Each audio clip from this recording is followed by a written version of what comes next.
Halo warga dunia, apa yang ada di pikiran Anda ketika mendengar nama Duryudana? Penjahat? Musuh para Pandawa? Raja yang sombong? Nah, memang sulung dari para Kurawa dalam cerita Mahabharata ini adalah lambang angkara murka. Buat sebagian orang, nampaknya mustahil untuk bisa mencintai atau memuja sosok dari Duryudana ini.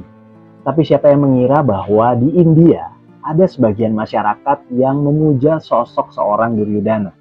Apakah yang memujanya juga penjahat? Mau tahu jawabannya? Ikuti terus video ini sampai selesai.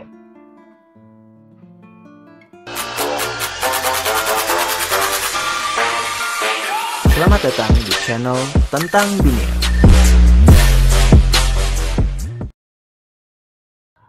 Duryudana atau Suyudana adalah tokoh antagonis dalam epos Mahabharata.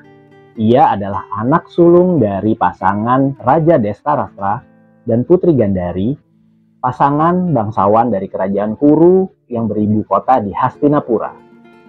Duryudana adalah sulung dari 100 Kurawa, yaitu anak-anak Destarata. Duryudana dikisahkan menikah dengan putri dari Prabu Citranggada dari kerajaan Kalinga. Dalam epos Mahabharata memang tidak disebutkan secara khusus siapa istri dari Duryudana. Tetapi kisah-kisah di India maupun di dalam cerita pewayangan Jawa disebutkan namanya. Kalau di India dia adalah Banumati, kalau di dalam pewayangan Jawa disebut dengan Banowati.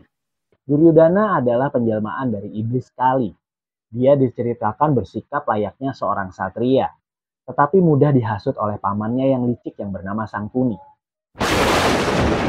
Bagus, keponakanku. Bagus. Seorang wanita yang memiliki 5 suami tidak punya harga diri. Dan kebenaran tentang itu akan terungkap langsung. Sangkuni diketahui sering memprovokasi antara Kurawa dengan Pandawa. Selain itu, Duryudana terbiasa untuk dimanjakan oleh kedua orang tuanya. Dengan demikian, walaupun dia belajar dari berbagai guru yang sangat hebat seperti Krepa, Drona, dan Baladewa, Duryudana walaupun menjadi sangat kuat dengan gada atau senjata lainnya, bahkan setara dengan Bima, Duryudana tidak memiliki kebajikan yang dimiliki oleh Pandawa. Dikisahkan Duryudana sedemikian sombongnya sehingga dia selalu menganggap rendah dan selalu berseteru dengan para Pandawa. Perseteruan ini akhirnya berujung pada perang besar yang disebut dengan Bharatayuddha. Hingga akhirnya Duryudana terbunuh oleh Bima dalam duel terakhir di dalam perang Mahabharata. Dalam Mahabharata dikisahkan banyak sekali kejahatan yang dilakukan oleh Duryudana. Ini terutama terkait dengan perseteruannya dengan para Pandawa. Dari mulai kesombongannya, bagaimana dia memperlakukan para Pandawa dengan tidak adil, bagaimana dia melecehkan Drupadi dalam permainan dadu, dan berbagai tindakan lainnya. Tidak heran bagi orang-orang yang membaca Mahabharata, Duryudana adalah lambang angkara murka, sekaligus juga lambang penguasa jahat yang menentang kebajikan. Tapi di sisi lain, kalau kita melihat karakter Duryudana sendiri, disebutkan Duryudana juga memiliki sisi positif. Antara lain sikapnya yang setia kawan dan juga egaliter. Meskipun debatable sifat setia kawannya karena terkait dengan kepentingan pribadinya. Sisi ini terlihat dalam persahabatannya dengan Karna. Bagaimana dia yang seorang raja atau anak raja pada saat itu bisa bersahabat dengan seorang anak kusir kereta kuda. Bahkan mengangkatnya menjadi raja.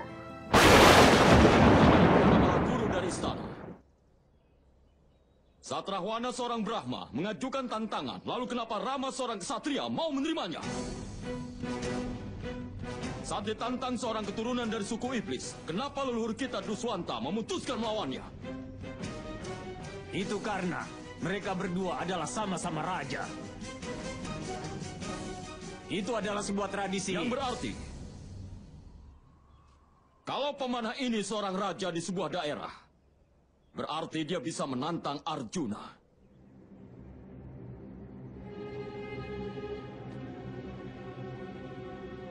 Maka mulai saat ini, aku nyatakan pemanah ini sebagai raja.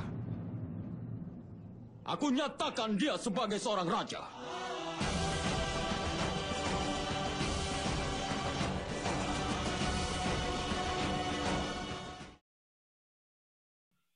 Nah, ternyata di India, tepatnya di desa-desa di Uttarakhand, Duryodhana dipuja layaknya seorang dewa. Sebuah kuil Duryodhana di desa Jahol di distrik Uttarkasi di Uttarakhand dibangun oleh penduduk Salur yang menyembah Kurawa sebagai nenek moyang mereka. Ada juga kuil-kuil lain yang didedikasikan untuk tokoh antagonis dalam Mahabharata ini, antara lain di Osla, Kategoan, dan di Datmir. Oleh penduduk setempat, dipercaya Duryodhana pernah melakukan perjalanan ke wilayah Jansor Bawar di Uttarakhand dan jatuh cinta dengan keindahan alamnya yang masih asli. Dikisahkan Duryodhana meminta kepada dewa lokal, yaitu Mahasu, agar diberikan sebuah lembah di dekat lereng pegunungan Himalaya tersebut. Mahasu setuju dengan syarat bahwa Duryodhana akan menjaga orang-orang di wilayah ini. Legenda mengatakan bahwa orang-orang di wilayah tersebut begitu sedihnya dengan kekalahan Kurawa dan kematian Duryodhana dalam perang Bharatayuddha, sehingga mereka menangis dan air mata mereka menjadi sebuah sungai yang disebut dengan Sungai Tamas. Yang secara harafiah sungai ini artinya adalah penderitaan. Nah, sungai ini sekarang dikenal dengan nama Sungai Ton yang mengalir ke wilayah Garhwal Barat di India. Bagi orang-orang setempat, Duryodhana dipuja bukan karena dia jahat, tetapi karena dia berkuasa. Duryodhana dianggap memiliki kekuatan untuk mendatangkan hujan dan menahannya. Dan hujan adalah tentu saja sumber kehidupan yang memberi air bagi penduduk setempat dan tanaman-tanaman mereka. Selain itu diceritakan bahwa nenek moyang penduduk di wilayah ini bersumpah setia kepada Duryodhana sehingga mereka berpihak pada Kurawa dalam perang Bharatayuddha. Jadi ketika mereka memuja Duryodhana, sebenarnya yang mereka puja adalah leluhur mereka, tokoh yang menjadi pelindung bagi mereka. Bagi orang luar, pemujaan terhadap Duryodhana dan pengaruhnya di wilayah hulu Garhwal Barat ini mungkin tampak buruk.